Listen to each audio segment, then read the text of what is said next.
Today's Busch Pole Award winner, driver of the number 4 Busch Beer Ford, Kevin Harvick. If you have questions, please raise your hand, state your name and affiliation. We'll get you a mic. Start with Pat. Pat Tickle at NASCAR.com. I got to imagine it's not going to be the case for much longer, but how surprising is it to you that you're winless still? You know, we've run well. All seasons aren't gonna be like last year, and you know, it's not like I've been through a season this far and not have won a race. So every season's different. We've scrambled very well and knocked some top 5s and top 10s out and poles and done everything with what we feel are not superior cars. You know, I think that the whole organization, engine shop, team, you know, this is you can see a vast improvement across the board, you know, from our cars this week. It started at Texas, so that was the last step on this 550 package, you know, for us, and we knew we were off at the beginning of the year, and they've done nothing but work and you know, so this is really, you know, a good moment for Stewart-Haas Racing in general, and I think you know, that's something to be proud of. So, you know, it's not. Sometimes it's not about wins or losses. It's really just how you're running, and we've run well the last 3 weeks at the 750 tracks, and you know, it's just you can't force those things.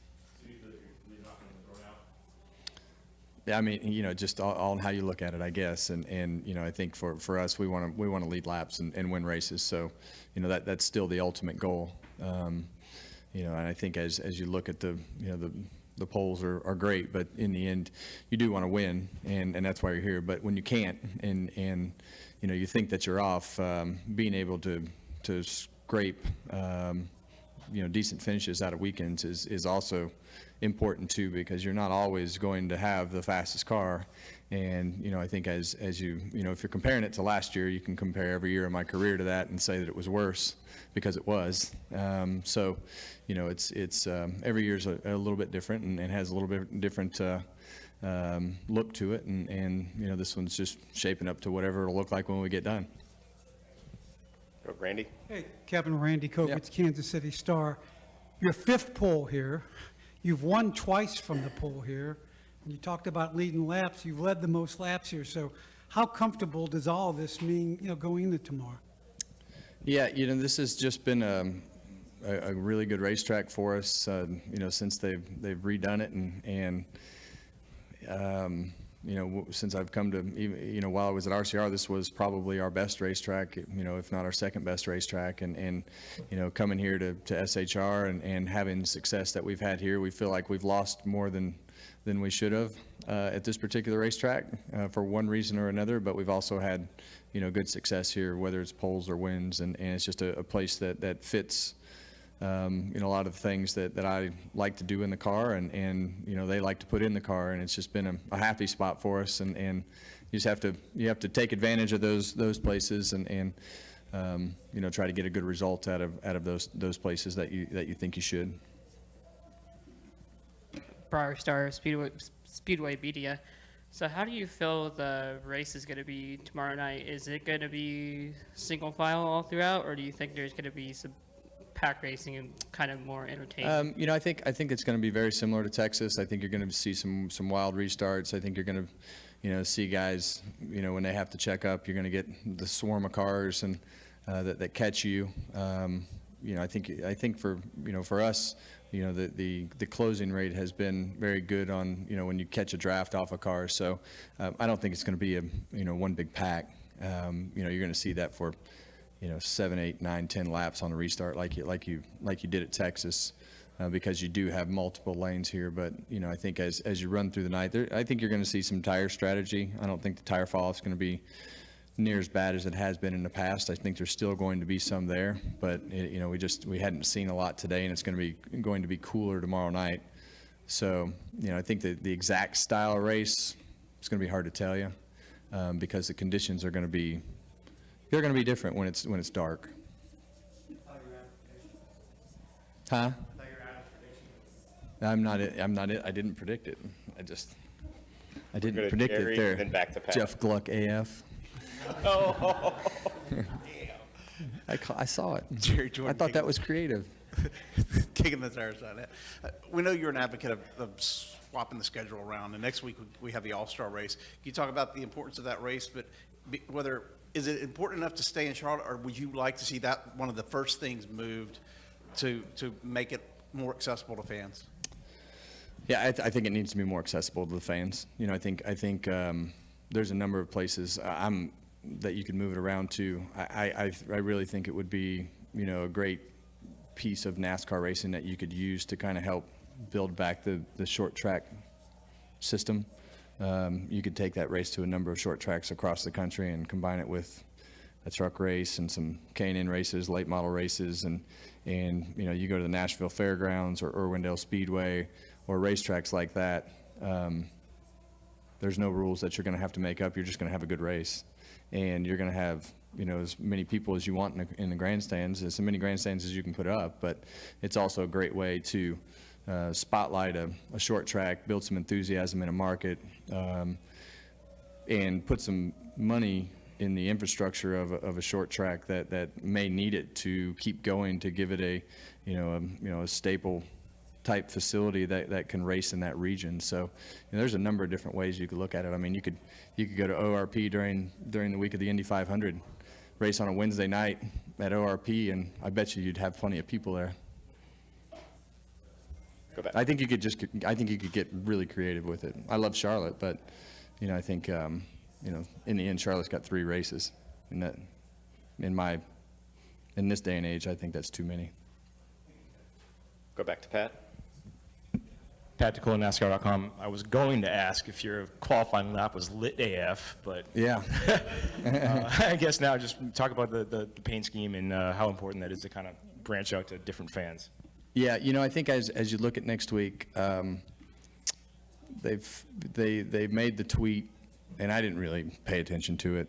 You know, sometimes they're pretty edgy on their things that they say on Twitter, and so I didn't really think anything of it. And then I saw all the plans and paint schemes. Let me take that back. I didn't see all the paint schemes. I saw all the plans. Obviously, I didn't see that paint scheme. But I thought that the plan was, you know, that particular plan was fun, just because it's just interaction, right? And, you know, it's just kind of poking fun at yourself. And in the end, I mean, I had to look up and see. I don't even really know what yeet means. And it says skirt on the skirts with no I. I think that's not proper spelling. It's got 3 R's. So I can kind of relate to squad goals. I don't really know what the frog and the T means. Yeah. So, but in the end, it's something that I believe is, you know, a lot of fun. And really, that's the perfect event to put that at, and kind of create some interaction. They've had great interaction with it, and I mean, for God's sakes, we got Jeff to change his name. You know, so. And there'll be some great merchandise, some great Busch AF merchandise to go along with it. So you guys will all have to have one of those, right?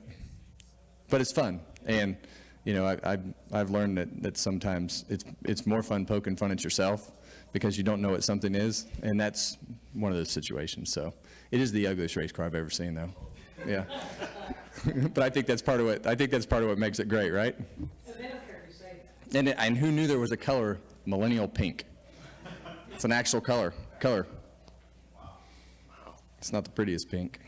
We'll go to Bob. Speaking of Bob Parker's Fox Sports, speaking of the All-Star race, have you seen the car with the updates as far as the radiator ducts coming through the hood? I have not seen the car. I've seen all the drawings. The guys tell me that the duct and everything fits in there well. These cars are really, really sensitive currently with this particular splitter to the height of the ground, and you know, if that improves the sensitivity to the splitter height and the cars lose less downforce because of where the car runs on the racetrack behind each other, I'm a fan. You know, when they're losing 400, 500, 600 pounds of downforce when you get behind somebody. And you know, at Texas we had a situation to where the splitter was just at a weird height, and the car vibrated and bounced so bad you couldn't drive it. So, you know, those are the types of things that you don't really know, but air is a strange thing, and so, you know, the radiator duct is really for underhood temperatures to keep the underhood temps are just make the engine guys a little bit nervous with all the wires and things that are underneath the hood. So if it accomplishes what it accomplishes, I think everybody will be fine with that. But the splitter is the part that I'm excited about. It just keeps the sensitivity to the height of the splitter less sensitive. So like when you get behind a car right now, the car raises up. So if it raises up, a couple hundred thousandths of an inch, it's going to lose 300 or 400 pounds of downforce, or not, the whole car is going to lose hundreds of pounds of downforce because of the car coming up off the racetrack. Yes, Josh Farmer, Crash.net. Kevin, to talk about how you and your teammates manage that inter-team competition, especially when you guys qualify 1, 2, 3, 4 like this. Yeah, and just to clarify that, Bob, it's not all the splitter that loses. That's not all of the downforce loss. It's not just the splitter. The